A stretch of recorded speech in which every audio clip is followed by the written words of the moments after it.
जय जय श्री राधारमण, जय जय नवल किशोर, जय गोपी चित चोर प्रभु, जय जय माखन चोर। श्री वृंदावन बिहारी लाल की जय, श्री राधा रमण लाल की जय, श्री राधा वल्लभ लाल की जय, श्रीमद् भागवत महापुराण की जय, अनंत बलवंत श्री हनुमान जी महाराज की, सब संतन की जय, सब भक्तन की जय, सब विप्रन की जय, जय जय श्री राधे। व्यास मंच पर विराजमान पुराण संहिता हमारे ठाकुर जी के वांग्मय विग्रह श्रीमद् भागवत को बारंबार प्रणाम। व्यास मंच पर समासीन हमारे परम पूजनीय परम वंदनीय प्रातस्मरणीय पूज्य महाराज जी के श्री चरणन में बारंबार प्रणाम। समीप में विराजमान हमारे पूज्य श्री गोरीलाल कुंज वाले पूज्य श्री महाराज जी को बारंबार प्रणाम एवं यहाँ मंच पर विराजमान सब संत वृंद, सब भगवत वृंद, वैष्णव वृंद, आप सभी श्रोताओं को बहुत बहुत जय श्री कृष्ण, जय सिया राम, जय श्रीमन नारायण। महाराज जी के सन्मुख तो बैठ करके श्रवण को सुख मिले, और महाराज जी आपकी कथा में जब विराजें तो यही ना पता चले कितनी जनता बैठी है, कितनी भीड़, ऐसा लगे कि महाराज जी हमको सुना रहे हैं और हम ही सुन रहे हैं अकेले। जैसे श्री ठाकुर जी की वंशी बजी रास पंचाध्याय में वर्णन है, सब गोपीन को ऐसा लग रहा है कि ठाकुर जी मोइये बुला रहे हैं बस। ऐसे ही महाराज जी की वाणी सुन के ऐसा लगे कि केवल महाराज जी हमारे हृदय को सुना रहे हैं, हमारे चित्त को ही श्रवण करा रहे हैं। भाव तो बहुत सारे आमे, और फिर महाराज जी आज्ञा कर दें कि आप कुछ कहो तो ऐसा लगे कि कहीं हम बीच में आकर के कोई विघ्न तो नहीं बन रहे हैं, लेकिन महाराज जी की आज्ञा है जाए तो फिर ये लगे कि शायद वाणी में जो थोड़ी बहुत त्रुटि होगी वो यहाँ ठीक है जाएगी बोलवे से। और आज महाराज जी ने एक बहुत सुंदर भाव अभी अभी आपने कहो कि श्रद्धा में रति हो तो जो क्रिया है, साधन है, उसमें श्रम का अनुभव नहीं होता। और वही स्थिति महाराज जी की भी देखें। महाराज जी कह रहे हैं कि हमको कोई कह दे 2 घंटा कथा करें तो बड़ा श्रम लगे कि नहीं करने दो। ऐसे ही महाराज जी स्थिति, वैसे बाहर भले ही कहेंगे बड़े व्यस्त हैं, यहाँ से वहाँ कथा करवे जा रहे हैं, कभी यहाँ जा रहे हैं वहाँ जा रहे हैं, लेकिन वास्तव में हमसे पूछें तो स्थिति और जीवन अब ऐसा है गया कि कथा के बिना रह ही ना सकें। भगवत चर्चा के बिना एक क्षण भी व्यतीत किया जाए तो ऐसा लगे कितनो व्यर्थ जा रहा हो ये समय। ठाकुर जी की चर्चा नहीं है रही है, ठाकुर जी के भाव नहीं कह रहे हैं।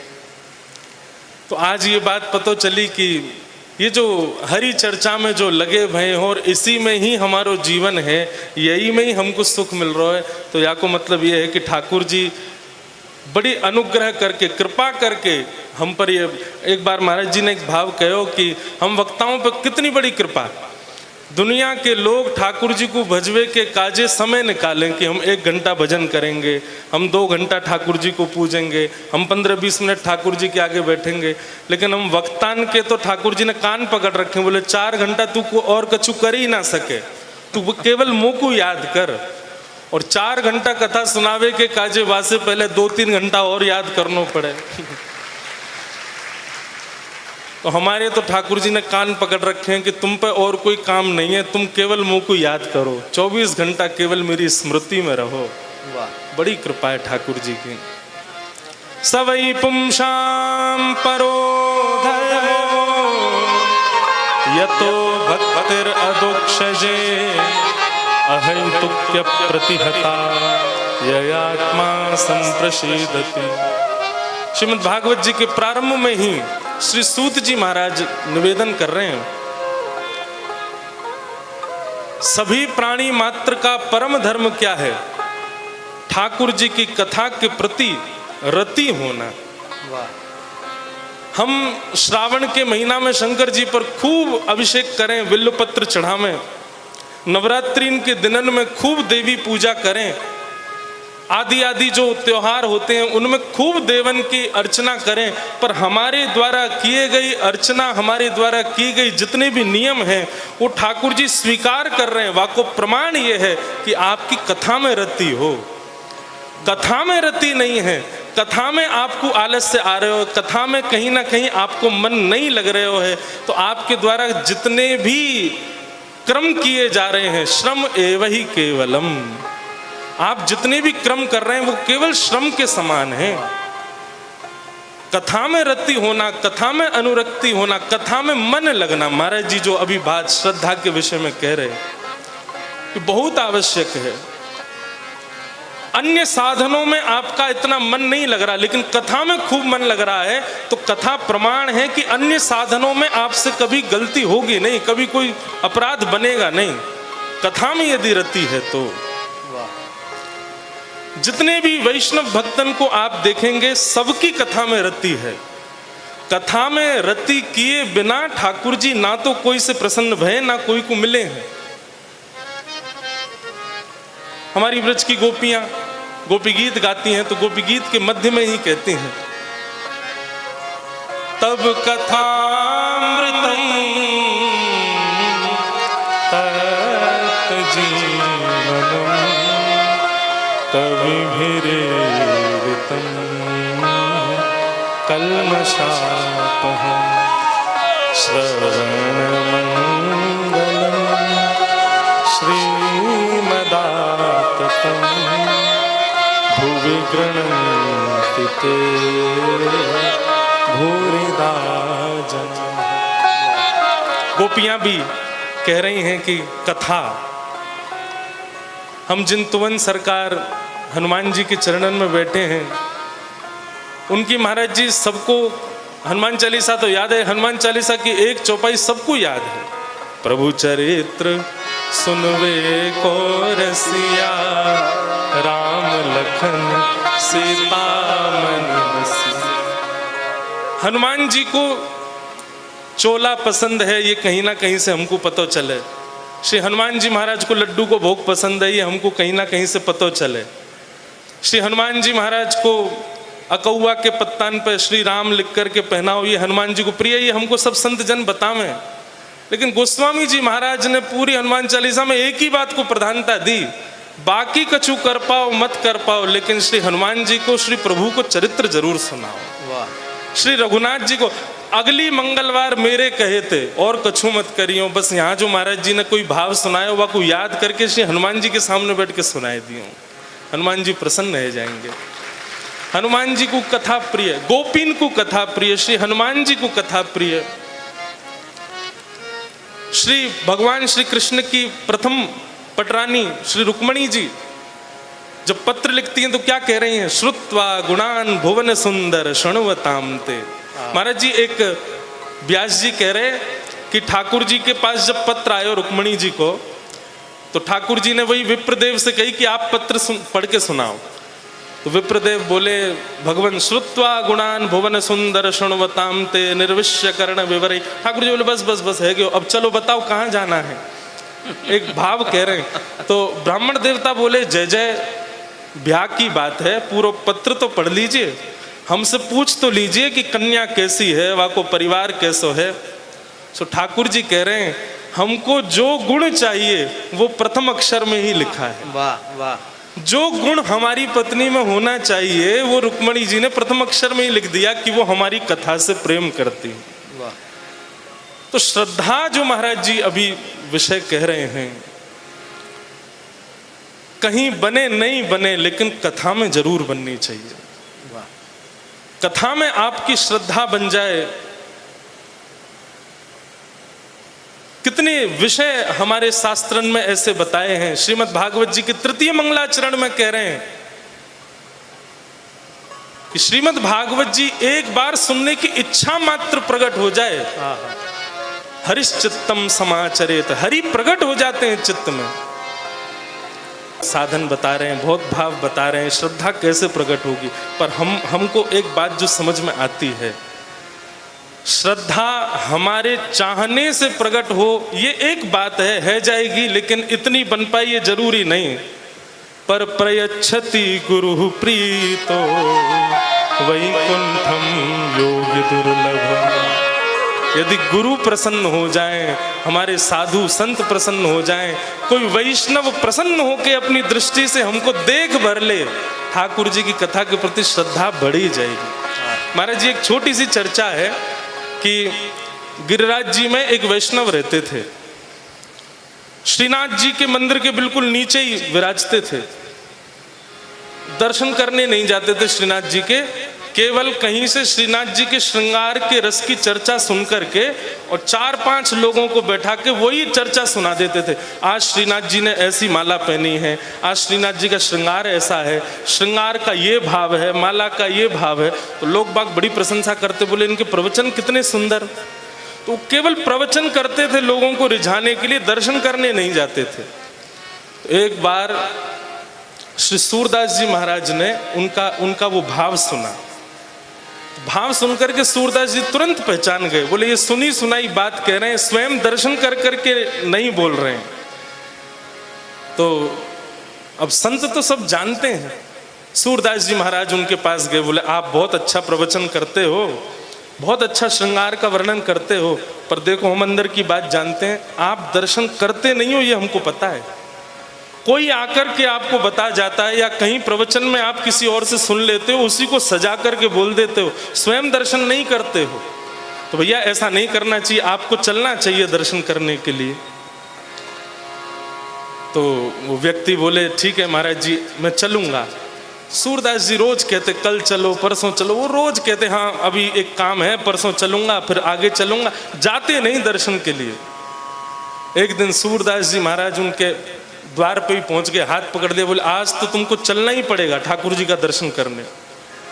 तो जैसे ही दर्शन करने के लिए सूरदास जी हाथ पकड़ करके लेके गए, मंदिर में जाते ही सूरदास जी ने ठाकुर जी से प्रार्थना की, हे ठाकुर जी ये वैष्णव हैं, आपका यश तो गाते हैं दर्शन नहीं करते, आप इन पर कृपा करना।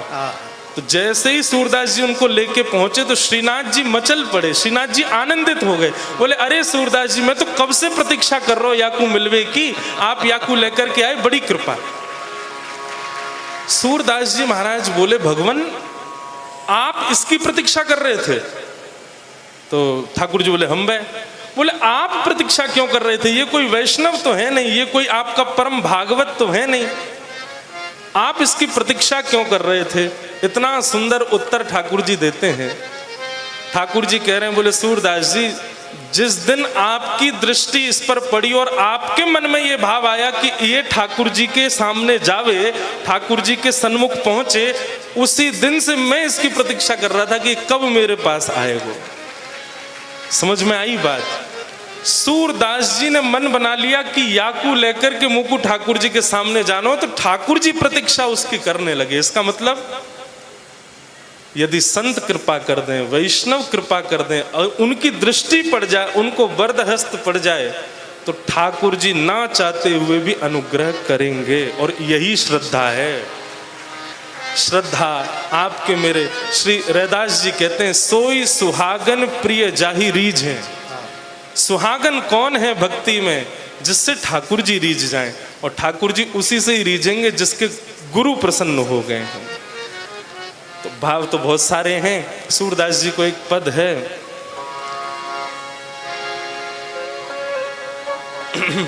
मेरो मन अनंत कहाँ सुख पावे, मेरो मन अनंत कहाँ। सब लोग गाओ, मेरो मन अनंत कहाँ सुख पावे, मेरो मन अनंत कहाँ सुख पावे। बहुत सुंदर भाव।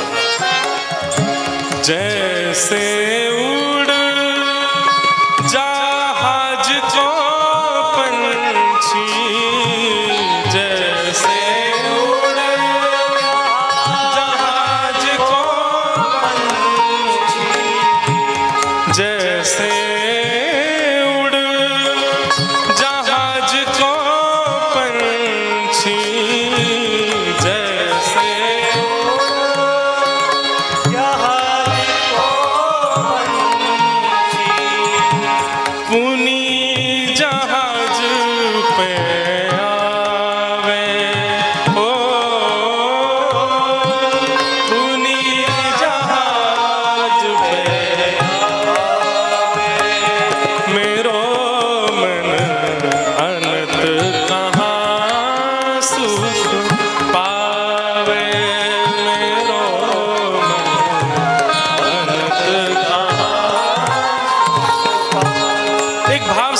सूरदास जी का समझ में आता है कि संपूर्ण जीवन में एक बार भी यदि ठाकुर जी प्रिय लग गए, एक बार भी स्वप्न में प्रिय लग गए, भाव में प्रिय लग गए, एक बार भी यदि प्रिय लग गए, तो बस ये बात समझ जाइयो, आपको ठाकुर जी प्रिय नहीं लगे, ठाकुर जी को आप प्रिय लग गए हो।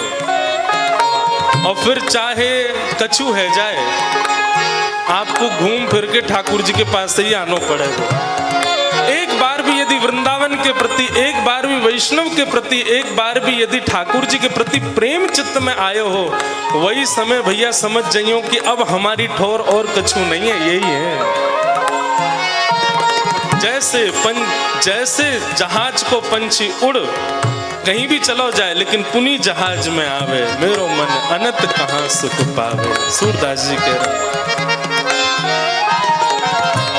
कमल नयन को छाड़ महात्म, कमल नयन को छाड़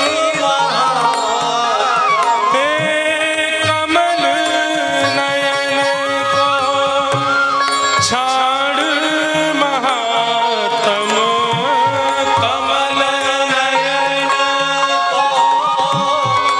और देव को ध्यावे, और देव को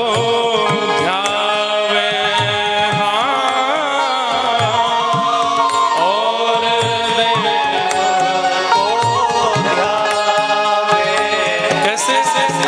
हे परम गंग को छाड़ पिया सो, परम गंग को छाड़ पिया सो। हे दुर्मति खूब खनावे, दुर्मति खूब खनावे, मेरो मन अनंत कहाँ सुख पावे, मेरो मन अनंत कहाँ सुख पावे। सूरदास जी कह रहे हैं कमल नयन को छाड़ महात्म। ऐसी सुंदर भागवत की कथा को छोड़ यदि कोई और आपकी रति लग रही है, तो ऐसा समझियो परम गंग को छोड़, आप परम पावनी गंगा मैया के शीतल जल को छोड़ करके एक पुराने कुआं के जल को पीवे जा रहे हो, वाके समीप जा रहे हो। इसलिए भैया मेरो मन अनंत कहाँ सुख पावे। कथा में रति होनो, कथा में श्रद्धा होनो, या को मतलब साक्षात ठाकुर जी की प्राप्ति के समान ही है। जिन मधुकर अम्बुज रस चाख्यो, जिन मधुकर अम्बुज रस चाख्यो, क्यों करील फल खावे, क्यों करील फल खावे।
भैया श्रद्धा सबसे पहले यदि हृदय में प्रकट करनी है तो ठाकुर जी की कथा के प्रति करो। कथा के प्रति श्रद्धा प्रकट है गई तो सब साधनन में अपने आप निपुण रहते चले जाओगे। बस और कछु भाव, बस महाराज जी के चरणन में प्रणाम करते भय हमारे श्री गंगादास जी महाराज, पूज्य हमारे सतुआ बाबा महाराज एवं विराजमान सब संत वृंद सबन के श्री चरणन में बारंबार प्रणाम।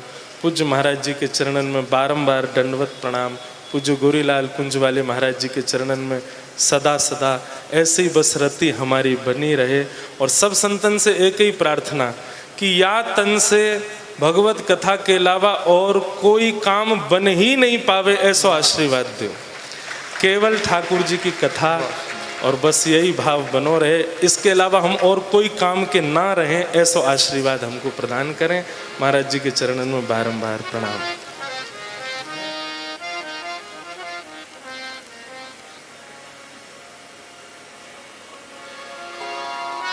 जय जय श्यामा, जय जय श्याम, जय जय श्री